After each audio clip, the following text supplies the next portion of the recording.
Target with a 42-inch or centimeter diameter has 4 scoring zones formed by concentric circles. The diameter of the center circle is 6 centimeters. The width of each ring is 6 centimeters. A dart hits the target at a random point. Find the probability that it will hit in the yellow region. Okay? So the yellow region, would you guys agree that it is a circle of that radius, okay, and then remove from it a circle of that radius? Does that kind of make sense? All right, kind of hard to see the blue there. Okay, so take that radius there, and that will give you the area of, if everything up there was yellow, it'd give you that area. Okay, then we got to find the area of the circle that's restricted by the blue. Okay, so let's go through and find those two areas.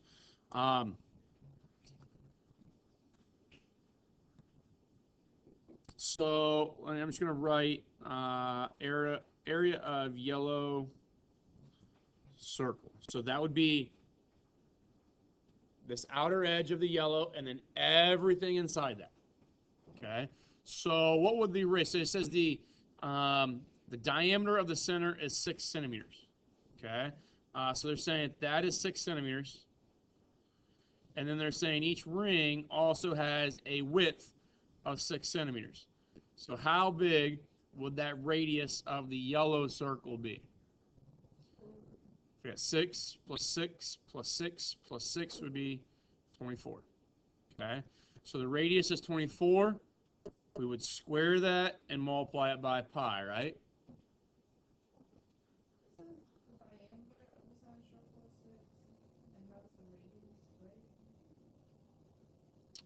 Yeah, what happened here? So,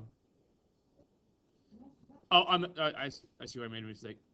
It says the diameter of the center circle is 6. So this is a 3 here. So there's 3, 6, 6, 6. That's 21. My fault. 21 pi. We're going to square the 21. It's a good catch there.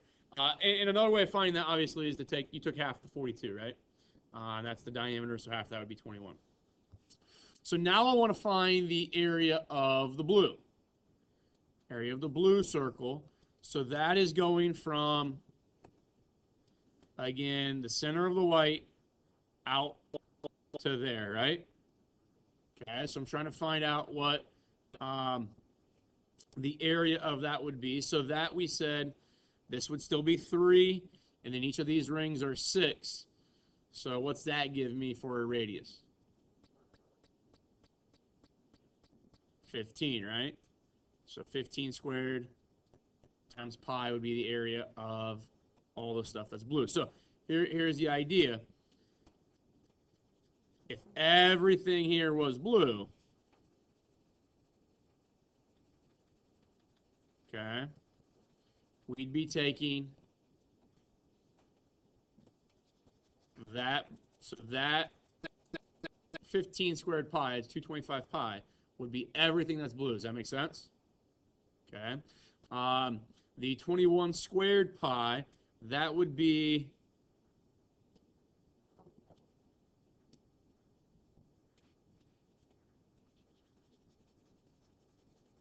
all of that stuff, right? Okay, so that's the 21 squared pi. It would be that entire circle that is all yellow. Well, to find that yellow, we call it an annulus or ring. To find that, don't I take the yellow circle minus then that blue circle, and that gives me just the yellow kind of region here? Not sure. It's kind of having a, I don't know, a lot of projectors maybe on its last leg. So we're going to take those things and we're going to subtract them, right? Okay, so the area of the yellow, call that an annulus, okay, or the ring.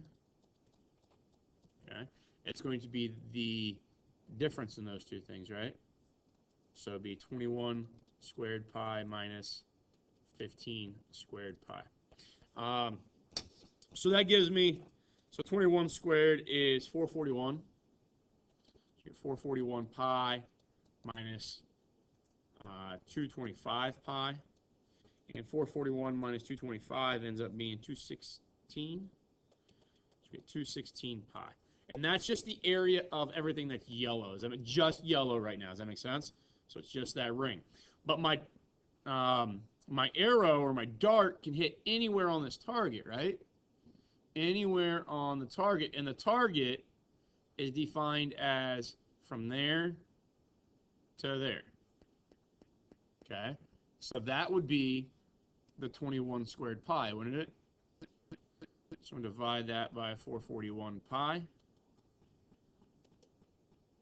Okay, and I get 2, so it's just basically 216 divided by 441, right? Pi's cancel out. And it gives me 0.489795918. You round that to whatever they asked you to. Does that kind of make sense? I think as kind of answering some questions that people had over today's stuff that I give you, we're kind of losing sight of what our favorable outcomes are. Your favorable outcomes are where you want the dart to hit. And then you're going to have to start doing, addition or subtraction of a couple different formulas in order to get that. Okay, we don't have a really nice area formula right now for that ring. Okay, for that yellow ring. So you got to go through the subtraction of 2 circles to do that. Okay.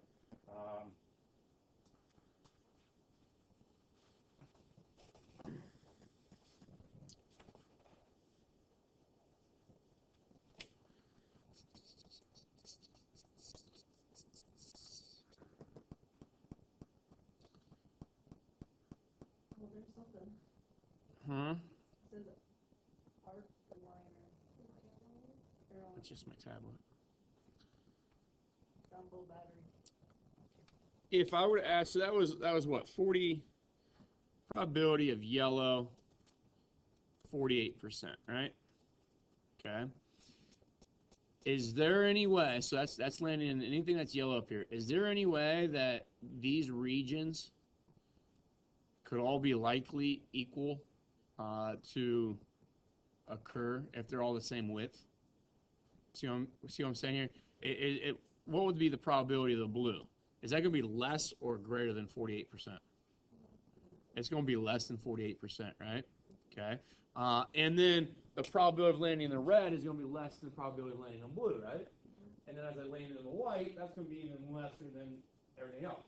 Okay. And that's kind of the strategy or the task at hand when you're doing archery, right? Is that hitting a bullseye should be the hardest thing to do because it's got the lowest probability of occurring. Okay. Now we could change that by changing maybe the widths of those rings. Okay. So maybe I make the red width skinnier, and then the blue width even skinnier, and then the yellow width even skinnier. So you see something maybe that looked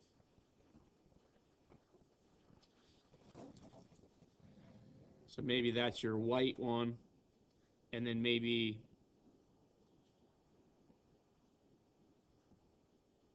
the one outside that, so that's maybe your red one. That's terrible. But then the blue one, we make it even closer. Okay, so that's kind of how we can do that. Does that make sense? I don't really have the best tools to show changing those widths, but you could maybe mess around with those things to see how each ring would then have the same probability. Any others on there on that assignment that last class had questions about the last 2?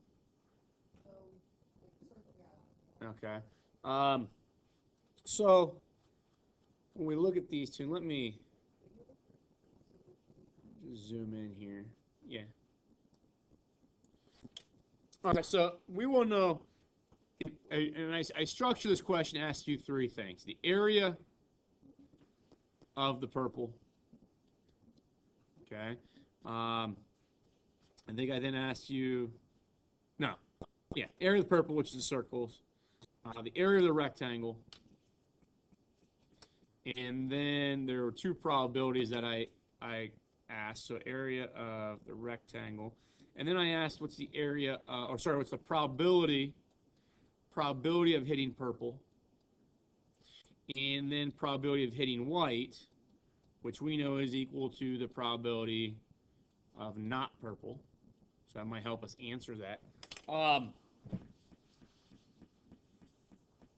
And the reason I asked you four things here is to see if we could kind of structure our mindset of how we would actually address the question that I would normally ask, or that maybe the ACT would ask. The ACT would give this picture, say it's probably hidden white, and that's the only thing they ask. Okay? But in the event of doing that, you have to find the area of the purple, you have to find the area of the rectangle, then you have to find the probability of the purple, and then remove that from 1. Okay? And in your homework tonight, you might see a couple questions where you have to, the overall question is that last one, okay? But you got to do a couple preliminary questions before that, preliminary problems, to get the components necessary to answer the overall question. Does that make sense? So hopefully this is kind of gets you in that that mind frame of structuring your work and doing kind of intermediate problems. So these are all circles with a radius of what? Radius of 6, okay? So if my radius is 6, okay, can we find the area of our circles pretty easily? Okay, so the area of one circle would be pi times 36, correct?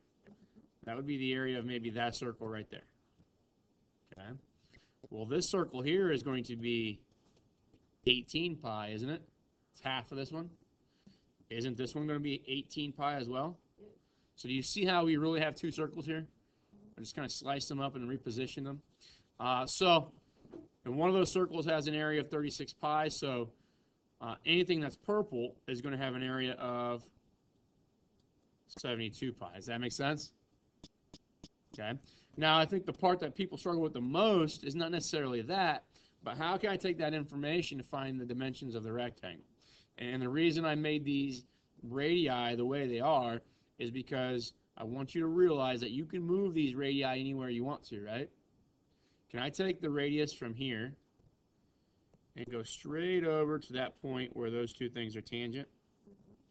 Would that be 6?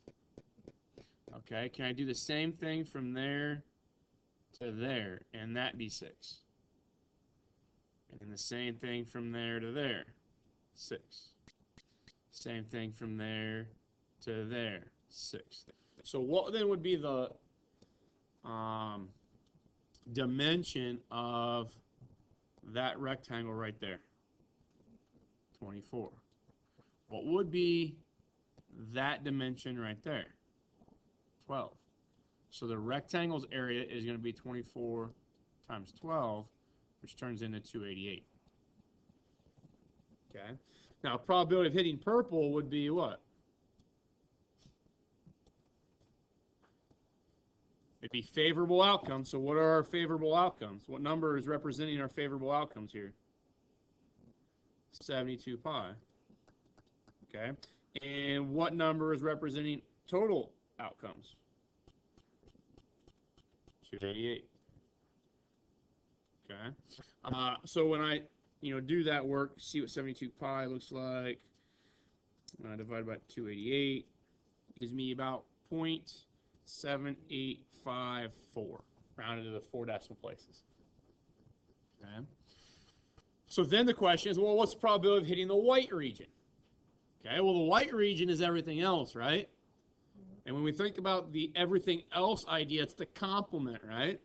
Okay, and probability of white is equal to the probability of not purple, okay, which is equal to 1 minus the probability of purple. You can spell it right.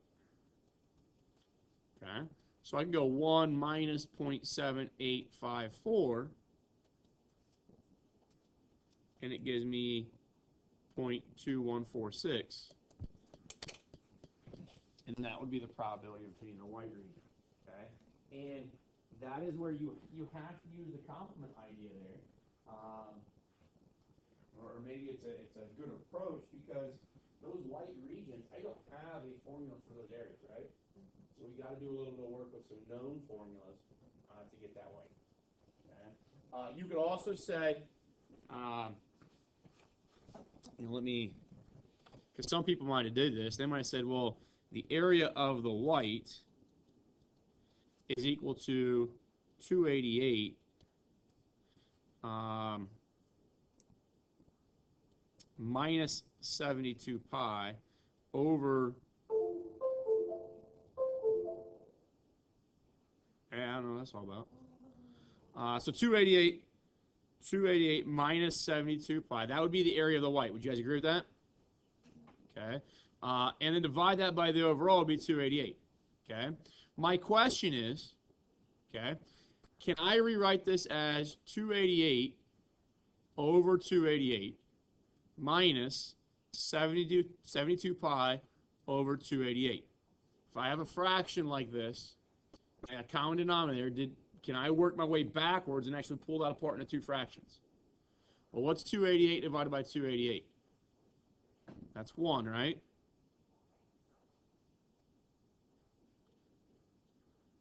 I don't know why it won't write over that. So that's 1, okay? And then 72 pi over 288. What? I don't know what's going on there. So 1 minus 72 pi over 288, is that the same thing as 1 minus the probability of landing in the purple? Does that make sense? Okay, 72 over 288 is landing in the purple, right? So we just kind of generated or showed you that those of you that maybe found what the white area was and then divide that by 288, that is the exact same approach that somebody would have found by taking 1 minus the probability of purple. Okay. The next one deals with stem concept, just different kind of placement of our circles. But we got some people parachuting, and we want to know what is the probability that they land in the orange. So they're avoiding the trees. Okay. And we're going to assume that they have no skill or have no control over where they're landing, but we do know that they're going to land in this field. Okay. So we need to know what the area of this thing is. So I'm going to write just a generic thing: probability of landing in the field. Oh, let's do this. Probability of landing in orange. Probability of orange. Would you guys agree that that is the area of the rectangle minus let's just call it circle 1, and then minus circle 2? That would give me everything that's orange. Okay.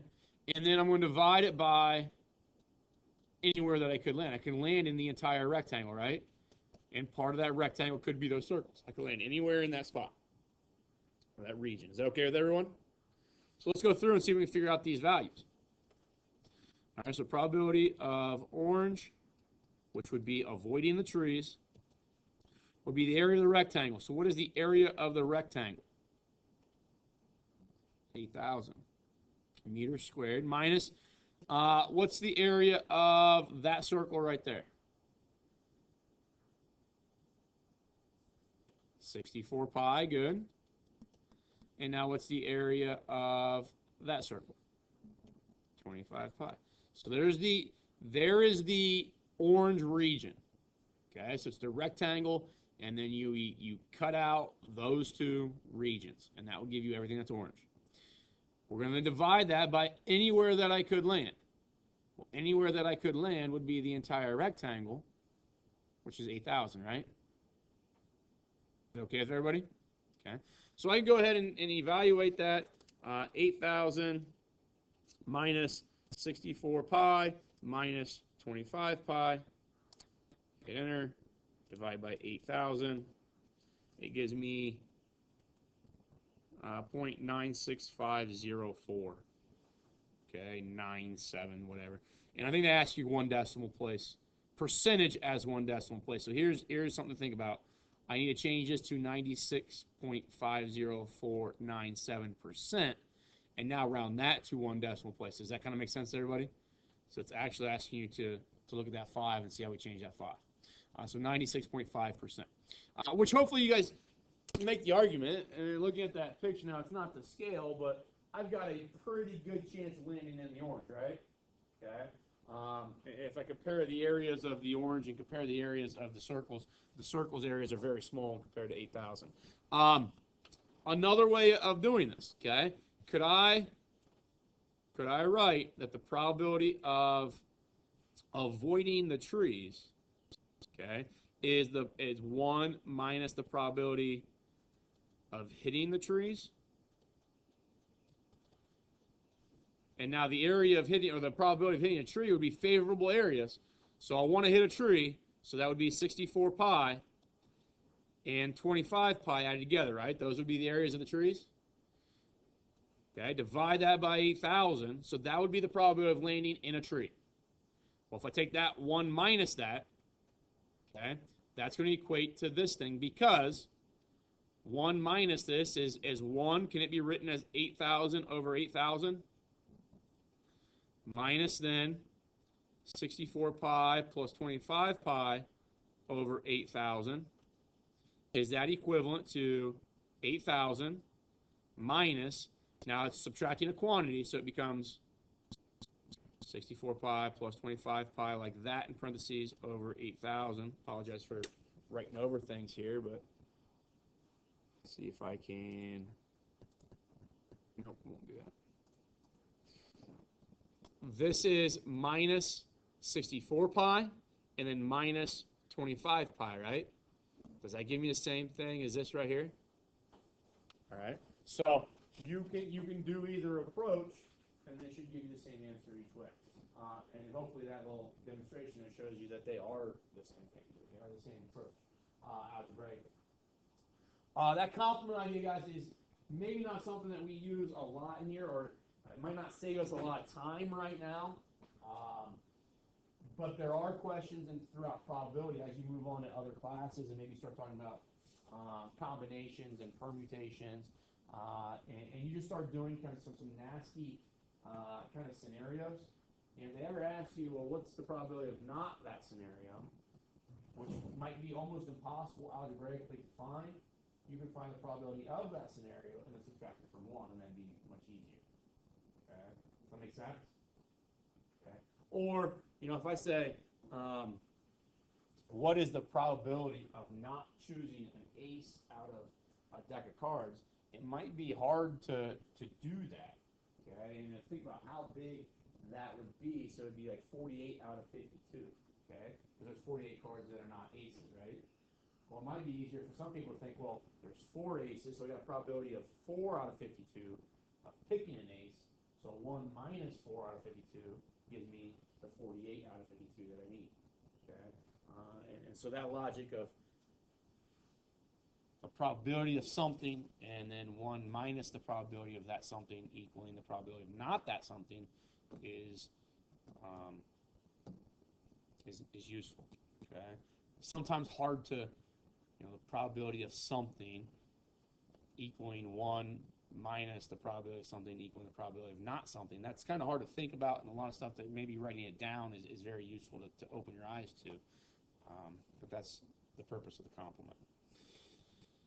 Is that kind of helpful, these areas? Okay, understanding these probabilities. And the goal right now, guys, is one, kind of open our eyes to probability. Okay, remind us what probability is. But in the second aspect is to practice these formulas for area. Okay?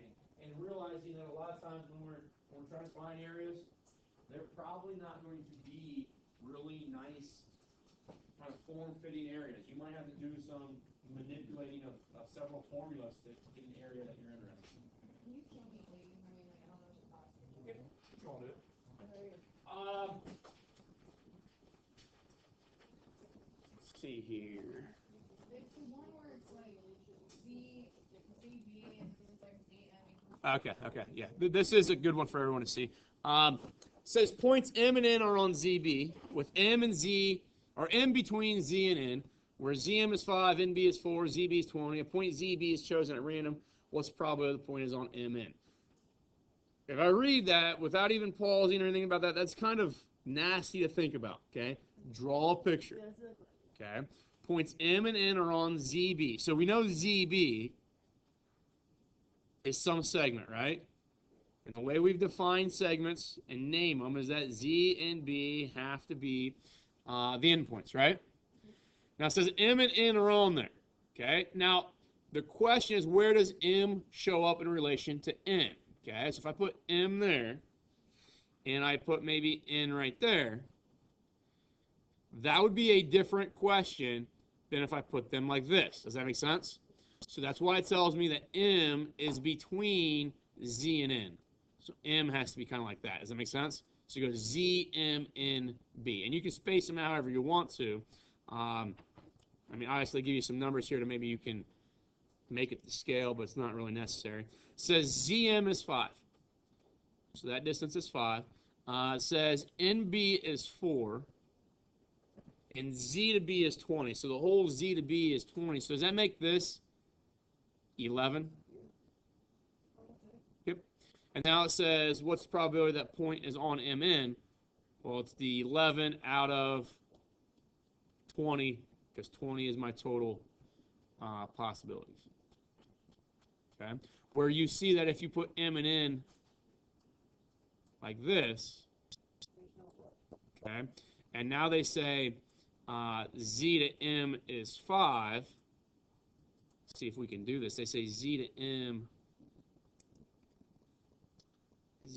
is 5, and they say N to B is 4. I don't know that that makes a whole lot of sense because I just don't think it does. I don't think there's some. But now, depending on the numbers that some people got, maybe it would make sense. But I don't think with 5 and 4, we're just not able to, with this whole thing being 20, maybe using systems of equations or something like that. Just kind of speaking in generalities here. If these two points were flipped, you could maybe find out what NM is, but that's key. You gotta have that. Is that all right? So that worksheet, yeah, go ahead. Oh, on the first column on the worksheet, what numbers?